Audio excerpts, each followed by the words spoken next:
अगले 6 हफ्तों में इनके इंडक्शन का दारोमदार है। ट्रेनिंग सेंटर में कैसा परफॉर्म कर रहे हो? मैंने बढ़िया परफॉर्म किया सर, और अपने सारे टेस्ट्स में एक्सीलेंट हासिल किया। Excellent sir. तो उम्मीद है आपको पता है कि यहाँ के स्टैंडर्ड्स बहुत अलग हैं और बहुत ऊंचे भी। फिजिकल एक्सर्शन का लेवल यहाँ बहुत ज़्यादा होता है। यहाँ आपको मुश्किल सिचुएशंस में टेस्ट किया जाएगा। सर। आपको बहुत ज़्यादा मेहनत करनी होगी। ठीक है बड़ी, मार्च ऑफ।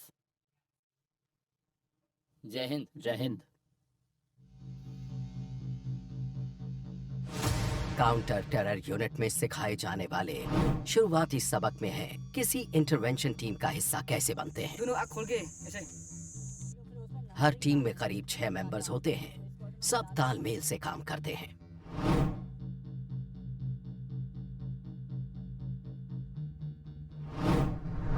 किसी भी काउंटर टेरर फोर्स का पहला बिल्डिंग ब्लॉक होती है एक इंटरवेंशन टीम। हर मेंबर किसी खास हुनर में माहिर होता है। बाकी हुनर के साथ ही इनमें हैं डिमोलिशंस, कम्युनिकेशंस, मेडिसिन, स्नाइपर, मार्क्समैनशिप के हुनर। आमतौर पर इनकी मदद के लिए एनएसजी K9 स्क्वाड से एक डॉग और हैंडलर भी साथ रहता है। हर टीम मेंबर बैटल में 20 केजी से ज्यादा भारी किट और प्रोटेक्टिव गियर लेकर चलता है।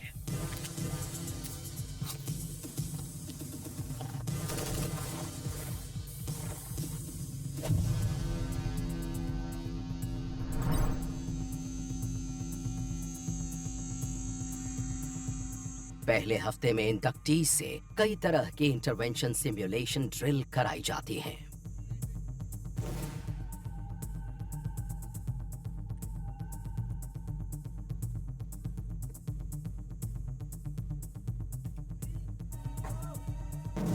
उनके ट्रेनिंग ऑफिसर उनकी हर हरकत पर बारीक नजर रखते हैं। हर मोड़ पर नए सरप्राइजेस पेश किए जाते हैं। एक नई चुनौती है tear gas can.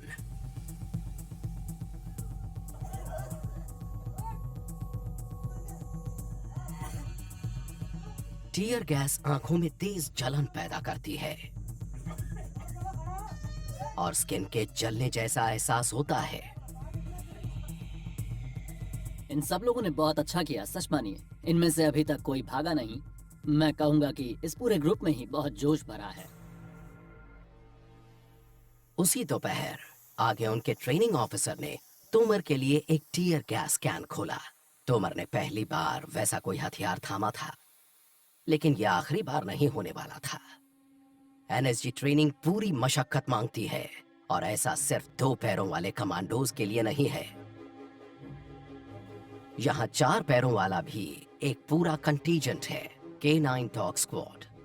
NSG soldiers को ब्लैक कैट कमांडोज कहते हैं। यहाँ ब्लैक कैट्स और डॉग्स की पार्टनरशिप होती है। K9 कमांडो गूगल को लगता है कि वो 2 पैरों पर चलने वाले अपने हैंडलर जितना ही माहिर है।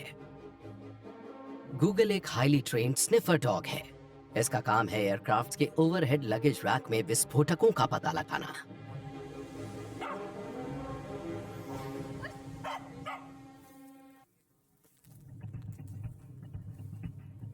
लेकिन ऑपरेशंस में जाते वक्त एनएसजी की पहली पसंद होता है ये बेल्जियन मैलिनोआ। ये है द्रोना K9 डॉग स्क्वाड का स्टार कमांडो।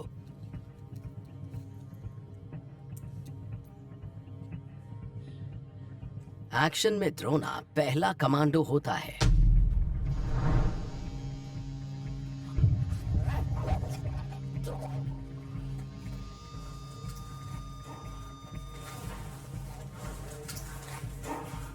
आज द्रोना K9 स्क्वाड में सीनियर है और इंसानों की तरह अपनी कमांडो स्किल्स को बेहतर बनाने के लिए टेक्नोलॉजी का इस्तेमाल करता है।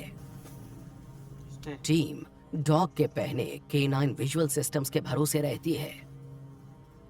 गॉगल्स हैंडलर को वो नजारे दिखाते हैं जो द्रोना देखता है। हैंडलर द्रोना के कान में लगी एक डिवाइस के जरिए उससे बोलता है।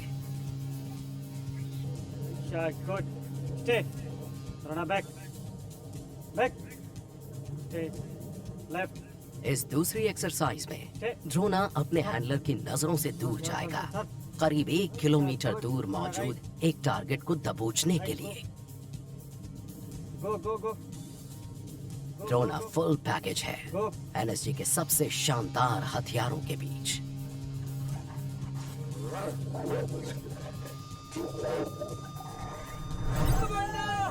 आगे देखेंगे इंडक्टीज को परखा जाएगा इंसानी ताकत की हदों तक, दिखेगा नींद न मिलने, दर्द और थकान का जबरदस्त असर।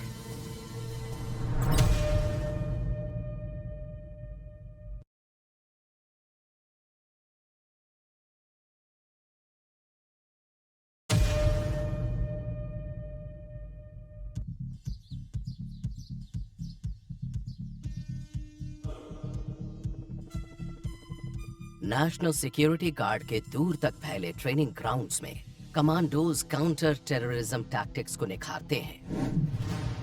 इंडिया में सिर्फ एनएसजी के पास है counter hijack force.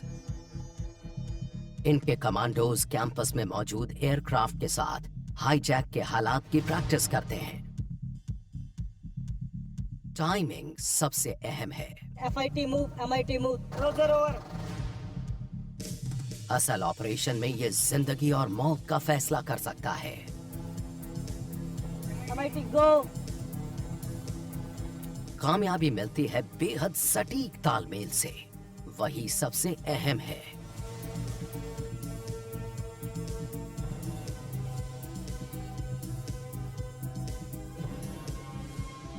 Airline hijacking के साथ ही आसमान से कई और खतरे भी आ सकते हैं। ड्रोन्स हवाई सफर में अड़चन डाल सकते हैं।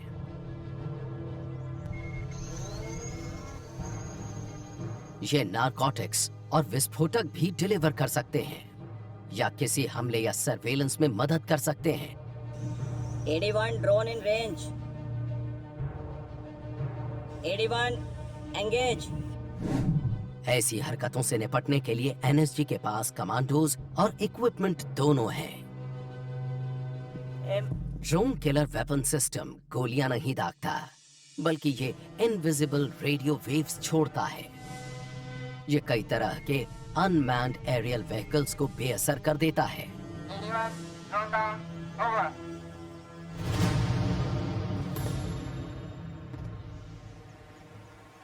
एनएसजी के सीनियर ऑफिसर्स फोर्स की तकनीकी तैयारी पर लगातार नजर बनाए रखते हैं। ये पक्का करते हैं कि काउंटर टेरर एक्टिविटीज के लिए सही किट साथ में हो। एनएसजी ऐसे ऑपरेशंस करता है जिनमें खास तरह के हथियार, खास इक्विपमेंट और खास प्रोटेक्टिव गियर चाहिए होते हैं। इसलिए बहुत ज़रूरी होता है कि हम अपने इक्विपमेंट को लगातार अपडेट करते रहें। आज एनएसजी तमाम तरह के हालात के लिहाज से पूरी तरह से लैस और तैयार है। खास तो हमेशा मशीन के पीछे मौजूद इंसान ही होता है, लेकिन इक्विपमेंट भी बहुत अहम रोल प्ले करते हैं। एक नैनो सेकंड जितना फर्क भी जंग के दौरान जिंदगी और मौत का फैसला कर सकती है। तो कमांडो के पास सबसे बेहतरीन इक्विपमेंट हो तो ऑपरेशन में उनकी कामयाबी के आसार बढ़ जाते हैं, उनकी हिम्मत बढ़ जाती है, लड़ने की उनकी काबिलियत बहुत बढ़ जाती है। इसलिए जब वो लड़ने जाते हैं तो उनके पास जरूरत की हर चीज रहनी चाहिए। उन्हें कभी भी किसी चीज की कमी महसूस नहीं होनी चाहिए। एनएसजी काउंटर टेररिज्म फोर्स में इंडक्शन ट्रेनिंग पूरे जोरों पर है। ट्रेनर्स पसीना सूखने नहीं दे रहे। इस एक्सरसाइज का मकसद था आपका फिजिकल और मेंटल दोनों टेस्ट लेना। इंडक्टीज के सामने पहली चुनौती है 48 घंटे के फिजिकल और मेंटल स्ट्रेस से गुजरना, वो भी बिना रुके। उन्हें पूरे दिन कई तरह के टास्क दिए गए, यहाँ तक कि वो पूरी रात हरकत में रहे। अगली सुबह जवानों को बिना सोए 24 घंटे बीत चुके थे। उन्हें अभी 24 घंटे और हरकत में रहना था। थके होने के बावजूद मेरे अंदर हमारे अगले टास्क को लेकर जोश था, स्नाइपर राइफल फायर करना। लेकिन हमारे ट्रेनर्स को हमें तनाव में रखना था, इसलिए हमारे फायर करने से पहले उन्होंने हमसे 30 नकल पुशअप्स कराए। खड़े हो जाइए। मैं जिंदगी में पहली बार एक स्नाइपर राइफल चलाने वाला था। रिटेन लाइन पोजीशन, मैं चाहता था निशाना ठीक लगे। टेल भर। लेकिन पुशअप्स के बाद मेरी सांस अब भी फूली हुई थी। हाथ थोड़ा भी हिला तो निशाना नहीं लगेगा और टारगेट्स काफी दूर होते हैं। यहाँ पर हमारा टारगेट था 400 मीटर की दूरी पर।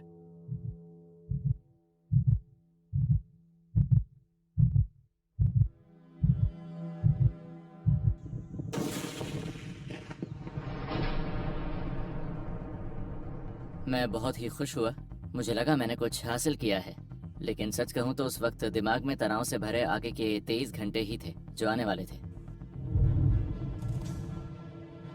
एनएसजी के आर्सेनल में स्नाइपर्स बहुत अहम हैं।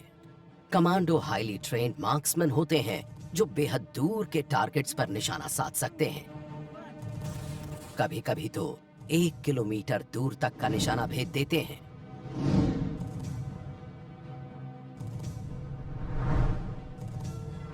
एनएसजी में state of the art shooting ranges commandos को अचूक निशानेबाज बना देती हैं। एनएसजी में टारगेट्स का मतलब है किसी होस्टेज के पीछे छुपा आतंकवादी। हैरानी की बात नहीं कि एनएसजी को जीरो एरर फोर्स कहा जाता है।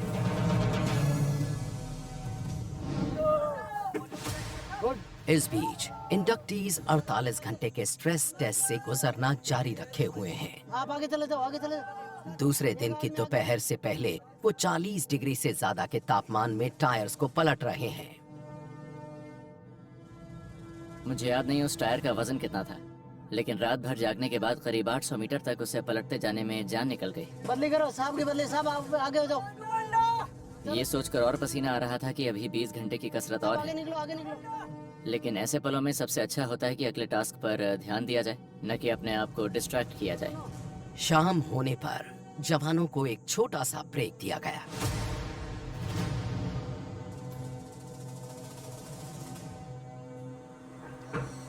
ट्रेनिंग के दौरान बॉडी को फिट रखना जरूरी है और मुझे लगता है आपको पैरों का भी ध्यान रखना होगा, क्योंकि होता ये है कि 90% वक्त तो हम शूज़ पहनकर ही ट्रेनिंग करते हैं, तो अंदर जाने वाला पसीना और धूल पैरों में कोई दिक्कत पैदा कर सकती है। इसलिए जब भी मौका मिलता है मैं शूज़ उतार कर सॉक्स बदलता हूँ और पैर धो लेता हूँ।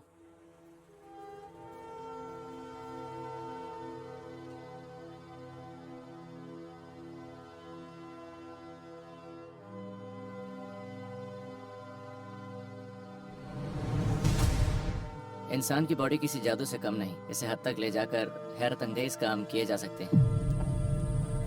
दूसरी रात तक हम बहुत थक चुके थे, लेकिन तब भी सब पूरी कोशिश कर रहे थे।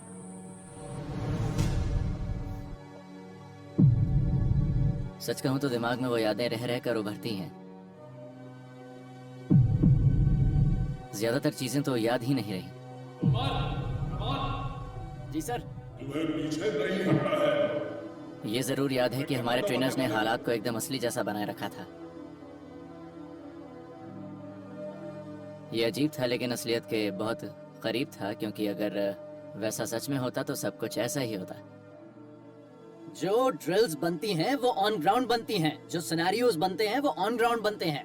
तो जितनी आप लोग प्रैक्टिस करोगे सिचुएशन संभालने में, उतने ही बेहतर बनते जाओगे।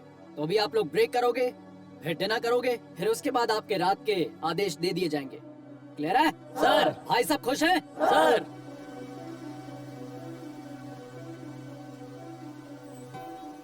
अगर आप ऐसे हालात में होते हैं तो ऐसे ख्याल आपको दिमाग में आ ही जाते हैं। आपका ब्रेकिंग पॉइंट क्या है? लिमिट कितनी है? हार मान गए? मुझे लगता है एक कमांडो बनने के लिए ज़रूरी है कि इन ख्यालों को दूर रखा जाए ताकि आप एक फाइटर बन सकें। अब हम इन्हें उस फेज से गुजारेंगे जिसे कहते हैं स्ट्रेस आवर्स। मेन मकसद होता है इनको सोने ना देना। इनको जो भी थोड़ा बहुत वक्त मिलता है उसमें ये अपना डिनर कर सकते हैं, थोड़ा सुस्ता सकते हैं। इस टाइम में वो चाहें तो आराम कर सकते हैं या 5-10 मिनट की नींद ले सकते हैं। कौन सोया दीवार के आड़ में?